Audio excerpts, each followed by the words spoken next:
Kristaps mums ir darba vadītājs uz vietas. Kristaps, jā, Konstantīns ir, jā, tātad Pauls. Pauls būs retāk uz vietas, bet būs ik pa laikam. Jā, Kristaps būs tas, kas būs ikdienā, var teikt, uz vietas. Tas ir darba vadītājs.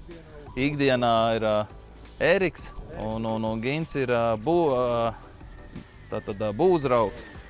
Jā, un Ēriks būs palīgs uz vietas. Tā kā gribējām, jā, iepazīstināt arī, kamēr mēs esam ar šiem te džekiem. Šodien uzsākam sastatņu montāžu.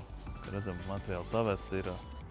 Kristaps jūs izvedās cauri, izstāstīs visu, ko, kas, kā, droši uzdodot jautājumus.